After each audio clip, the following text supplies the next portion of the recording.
السلام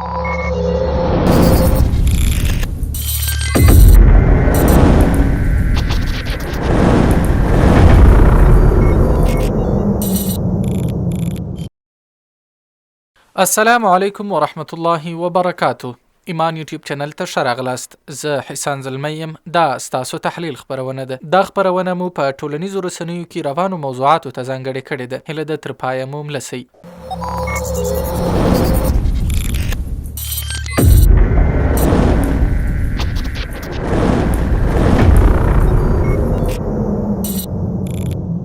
د اشغال او جګړې له تورې بالا له خلاصون او د افغانستان د اسلامي امارت په مشرۍ د یو عظیم سپیڅلي مقاومت تر بریالي کېدو وروسته دا د هیواد د هر اړخیزې ودې ماشینونه په حرکت راغلي او وطن د یوې بېسارې ابادۍ پر لور روان دی. دلته د جګړې او وژنو ګرم ډګر سوړ شوی او له لسیزو وروسته هیوادوال د یوه بشپړ فزیکي او ذهني امنیت شاهدان دي. هغه امنیت چې دوی په دعاګانو کې له خدای جل جلاله څخه غوښتنه کوله. دلته یوازې جګړه غم نه و، بلکې د اشغال توري بالا په خپل راتګ سره زرګونه نورې فتنې هم له ځان سره راوړي وې او هره یوه یې زموږ د ټولنې پر وجود د ناسور هغه ټپ ته ورته وه چې د وطن د ابادۍ هیڅ هیله یې زرغونېدو ته نه پرېښوده او مرګ مو ورسره یقیني و. د امریکایي ډالرو له باران سره سره یوه ستره برخه مؤمن هیوادوال له فقر او اقتصادي ستونزو سره لاس او ګریوان و. چا به د یوې مړۍ ډوډۍ موندلو په تمه د خپل وجود غړي خرڅول او چا به بیا د اولادونو په پلورلو ځان ته د یوه ساشت خوراک غم کاوه. په ښارونو او کلیو کې اخلاقي فساد او فحشا خپل اوج ته رسیدلی وو. یوه ستره برخه افغان ځوانان د غربي ښکېلاک د اخلاقي فتنو ګرداب په مخه کړي وو او ولس په خپلو سترګو لیدل چې یو ځوان نسل څه ډول د دین او وطن له شی وځي. د وطن رغونه خو د چا په یاد هم نه وه. د واک ګدۍ له داسې یو چا سره وه چې له کابل د واشنګټن د رغونې ډیر غم ورسره و او دا ورته ویاړ ښکارېدی چې د وطن پر نیلي لمن د وحشي بمبار لمبې یې د خبرونو سر ټکي سي، څو د امریکا او اروپا د خوندي ساتنې په نیتي څوک شک ونه کړي. په تیرو ټول تمرکز په دې و چې څه ډول د اسلام له دې اوسپنیزې کلا د دین ټغر ټول سي او ځای یې یوې لغړۍ ډیموکراسۍ او غربي قانون ته تش سي. خو لله الحمد له 12 لسیزو قربانیو وروسته لوی خدای جل جلاله په خپل ځانګړي نصرت موږ په دې ستر ازمون کې بریالي کړو او د افغانستان بیړۍ د بیا رغونې او ودې په ساحل لنګر واچاوه. وطن د یوې بې مخینې پرمختګ پر لور روان سو. د ټولنیزو رسنیو ویشو فعالانو د افغانستان د ابادۍ پر لور هشتاګ تر عنوان لاندې روانو پرمختګونو ته کتنه کړې چې موږ یې له منځه ځینو کرښو ته تم کیږو.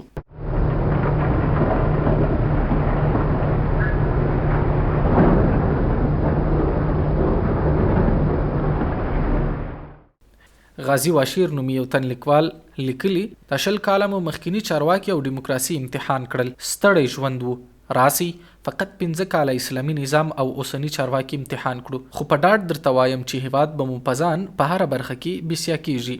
بدر ځلاند لیکلي جرمي اقتصاد او تور بازار نور دلته هیڅ د تصور وړ نه دی.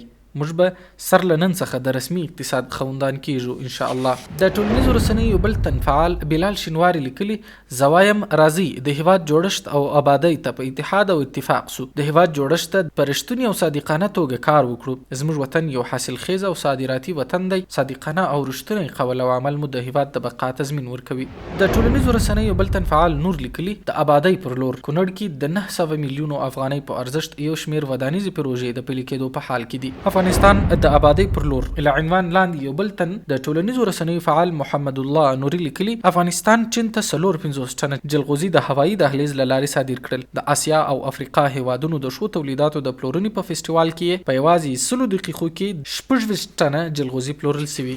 محمد شفیع معترف لیکلي آبادي یوازې دا نه ده چې عمارتونه لوړ سي، آبادي دې ته وایي چې ټولنې ته له هره اړخه آرامي جوړه سي. نو باید چې لومړی امنیت تامین سي، بیا خپل منځي اختلافات لیري او ورپسې له ګاونډیو سیمې او نړۍ سره اړیکې جوړې سي. اتل روحي بیا لیکلي باروړونکي موټر چلوونکي د افغانستان د اسلامي امارت له کارونو خوښ دي. د افغانستان اسلامي امارت په راتلو سره ټولې هغه ستونزې چې د لارې په اوږدو کې به ورسره مخ وه هواري سوي. اکثر وخت به د لارې پوستو د ګمرک کارمندانو او زورواکانو لخوا به پیسې ورڅخه اخیستل کېدې. عبدالحق ریحان زیاتوي د سالنګ لار او خاص بیا د سالنګ تونل چې شمال او کابل سره نښلوي او یو ستراتیژیکه لار بلل کیږي په تیر 20 کلن نظام کې نو جوړ شوی. نو د افغانستان د اسلامي امارت پر راتګ په 2 میاشتو کې زیاتره برخه ورغول سوه. افغانستان د آبادۍ پر لور له عنوان لاندې اسامه عزیز لیکلي هیواد مو اوس په نړیواله سطحه ویاړلي علمي کدرونه، ستر علمي او اکاډمیک مرکزونه او په سلګونو زره د علم او پوهې په ګاڼه سمبال نارینه او ښځینه ځوانان لري. موږ ټول به په ګډه سره د وطن د آبادۍ لپاره کار کوو. مولوي اولیاء عمري بیا لیکلي د افغانستان په آبادولو او جوړولو کې د ګاونډیانو خیر او ګټه نغښتې ده، ځکه افغانستان په منځنۍ اسیا کې د اتصال مهمه نقطه ده. ګڼ مختلف هیوادونه یې سره متصل او مزمن. افغانستان د آبادۍ پر لور له عنوان لاندې بدر الافکار لیکلي ټاپي د سیمې په سطحه لویه پروژه ده. د دې پروژې په شروع کېدو به ډېری بېوزله خلک په کار مصروفه سي، د وطن عواید به په ډېرېدو سي، وطن به مو مترقي او سیال سي. سید جمال آغا زیاتوي تورخم ښاروالۍ په 2 ورځو کې 1,600,000 افغانۍ عواید راټول کړي دي. مسؤلین وایي که د عوایدو سیستم همداسې منظم روان وي او کوم ډول خنډ رامنځته نه سي، نو د اټکل له مخې په یوه میاشت کې په شاوخوا 24 میلیونه افغانۍ عواید راټول کړي.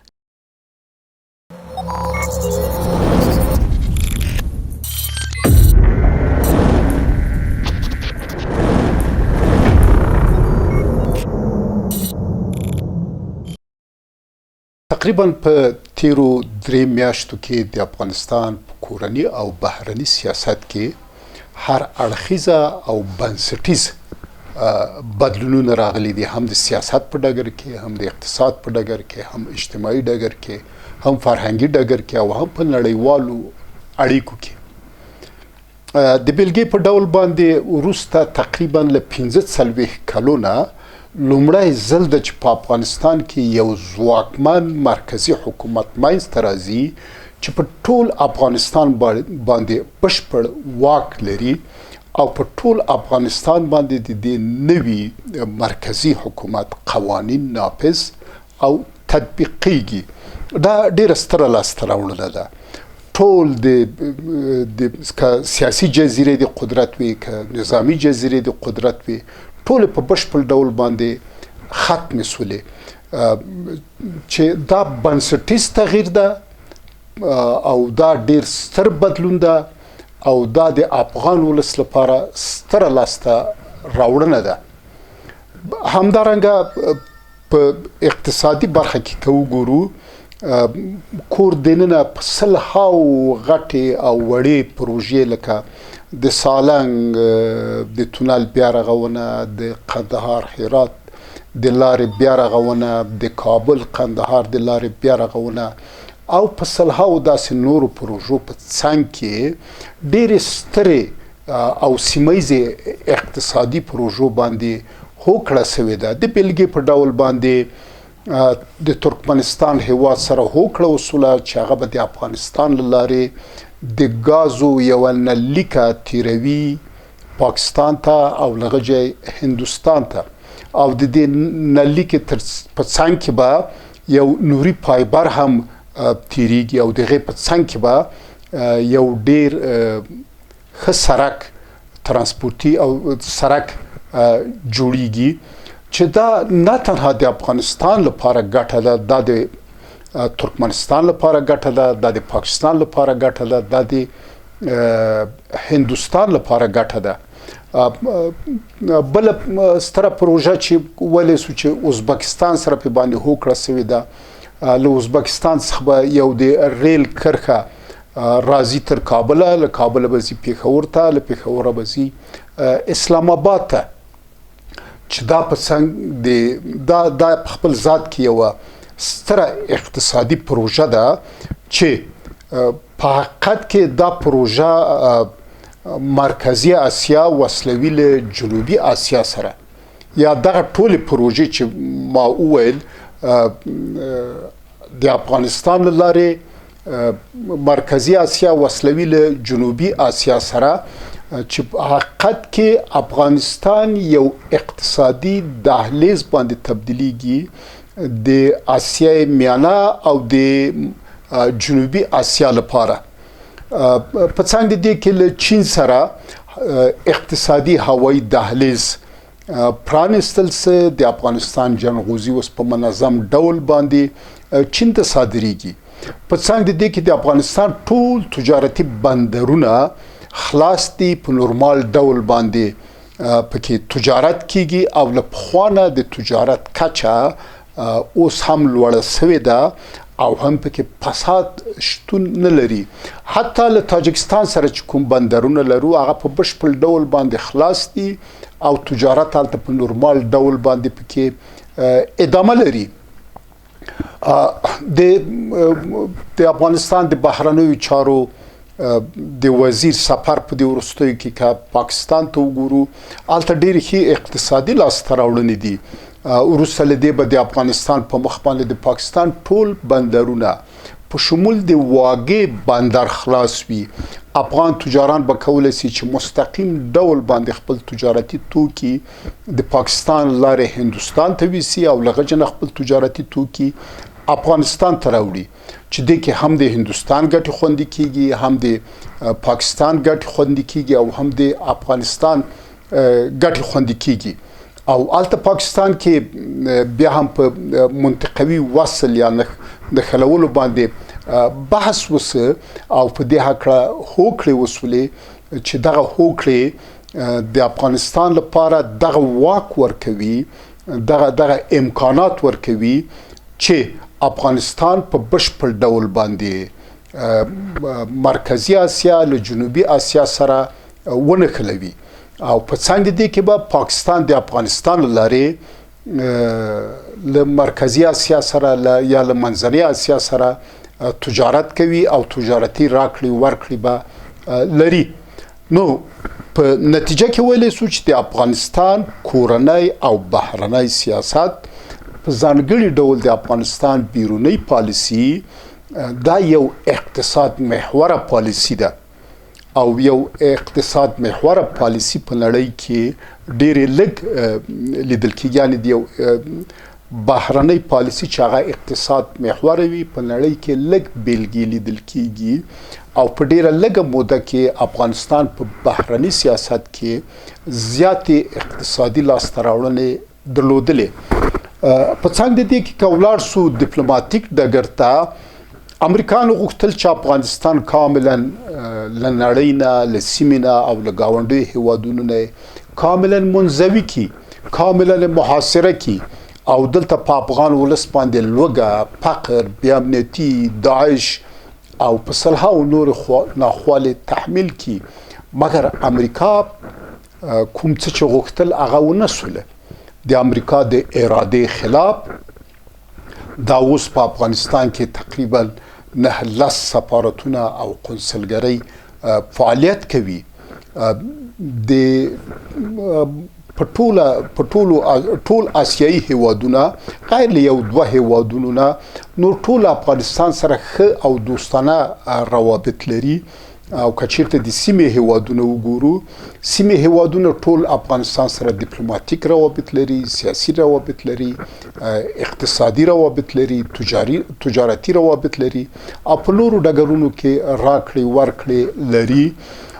د سیمې هیوادونو او د ګاونډي هیوادونو نه اخواته یو دوه اونۍ به وروسته د اروپا ډیپلوماتیک دفتر په افغانستان کې پرانستل کیږي او په څنګ دې کې به په یو دوه اونۍ کې به د جرمني سفارت افغانستان ته راځي او دلته به کوښښ وکړي چې خپل ډیپلوماتیکي روابط یو وارې بیا د افغانستان له دولت سره ورغوي او یو ډیپلوماتیک کانال له افغانستان دولت سره خلاص کی.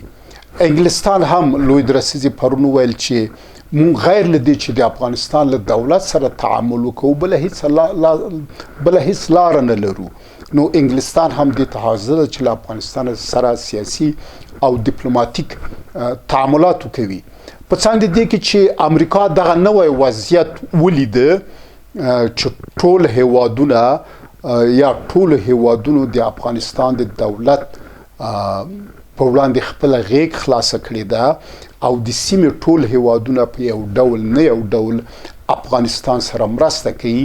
دوی هم تقریبا ورخطا سوله او دا په تنې قطر خپل ډیپلوماتیک نماینده په افغانستان کې وټاکه او د قطر د هیواد اساسي دنده به دا وي چې له یوې خوا خلکو ته ډیپلوماتیک خدمتونه او چوپړونه عرضه کی او له بلې خوا هغه ستونزې چې د افغانستان او د امریکا تر مابین دي د هغو ستونزو په هوارولو کې مرسته وکوي او د افغانستان او امریکا د روابطو تر مابین اسانتیاوي رامنځته کی په څنګ د دې کې چې امریکا قطر د خپل ډیپلوماټیک استازي په حیث په افغانستان کې ټاکي امریکا دا هوډ هم لري چې په قطر کې نیغ په نیغه له افغان دولت سره خبرې پیل کی مذاکرات وکوي او دا نوې خبرې چې پیل کیږي دا به د امریکا او د افغانستان تر مابین دویم پړاو خبرې وي.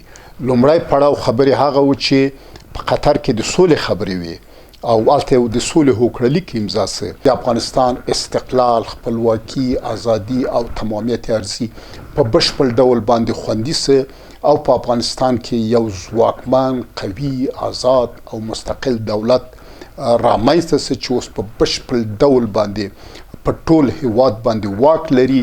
یعنی زمونږ په هیواد کې یو بشپړ اسلامي انقلاب په ټولو ډګرونو کې بریالیتوب ته ورسېده او د قطر د سولې هوکړلیک د اسلامي انقلاب د بشپړ بریالیتوب په خاطر باندې زمینه او شرایط مساعد کړل. اما دویم پړاو خبرې چې پیل کیږي دا به په یو ډول نه یو ډول د قطر د سولې هوکړلیک پر بنسټ باندې به خبرې پیل کیږي او دا خبرې به اصلي موخه به دا وي چې څنګه کېدلی شي د افغانستان او امریکا تر مابین دغه ترینګړې فضا چې شتون لري، دغه ناخواله چې شتون لري دا له مابینه ولاړ شي او د سیاست په ډګر کې، د ډیپلوماسۍ په ډګر کې، د اقتصاد په ډګر کې څنګه کولی شي چې ښه روابط او ښه اړیکې وساتل شي. البته دغه خبرې به لوړې ژورې ولري او دا خبرې به اوږد مهال نسبتا اوږد مهال ته ضرورت ولري چې بریالیتوب ته ورسیږي، مګر په پای کې به دا خبرې بریالیتوب ته رسیږي او امریکا به د افغانستان مشروع ګټو ته درناوی کوي او د افغانستان استقلال، تمامیت ارزي او خپلواکي به په رسمیت باندې پیژني.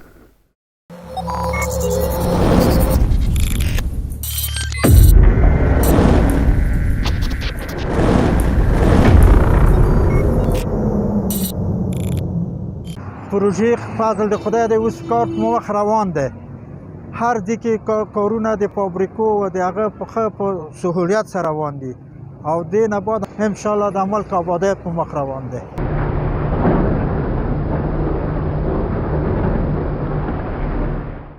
کارونه بیرته شروع شوي دي او په دې مونږ خوشحاله یو چې دا کم کارونه نیمګړي دا شروع د آبادۍ په لور باندې خامخا به ځي انشاءالله. بس دولت پرمختګ کې روان.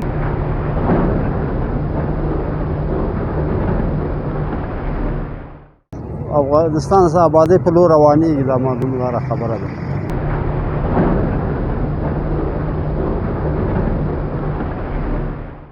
صادرات جلغوزه فعلا که چین دوباره شروع شد به از این نگاه بازم یک نوید خوش است که برای همه ما که این یک تجارت باز رونق بگیره و بالاخره یک کم کاروبارا جور شود و این بسیار یک دستاورد خوب است برای دولتی که چون هیچ امکانات فعلا در دسترس نداره و از این امکانات محدودی که داره از این استفاده میکنن. افغانستان فعلا در طرف آبادی روان است. ان شاء الله در روزهای آینده که یک کمک از این مشکلات ها افغانستان خلاص و دیگه ترقی و پیشرفت صورت میگیره.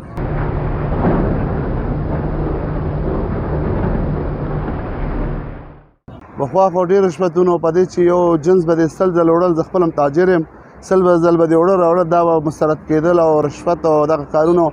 اوس خو الحمدلله صفا کار دی او چې جنس وړی ډایرکټ قبول دی او موږ هم غواړو چې همداسې تجاران ته اسانۍ چې دا ملک ډېر مختګ وکړي.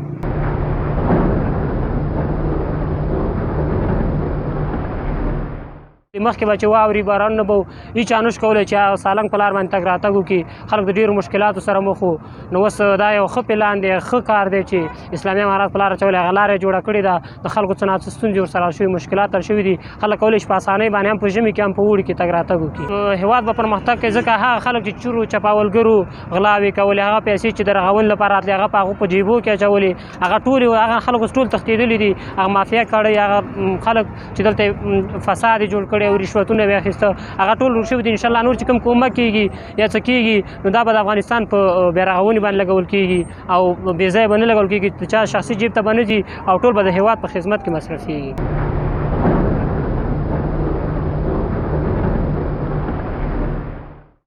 پلونه به جوړېږي، سړکونه به جوړېږي او کورونه به جوړ شي، آبادي به جوړ شي، جوړېږي انشاءالله. دا بلډینګونه به جوړېږي، تعمیرونه به جوړېږي. دا ستاسو تحلیل خبرونه وه. تر بلې خبرونې مو زه حسن زلمی پر یوه خدای جل علا شانه سپارم. السلام علیکم ورحمة الله وبرکاته.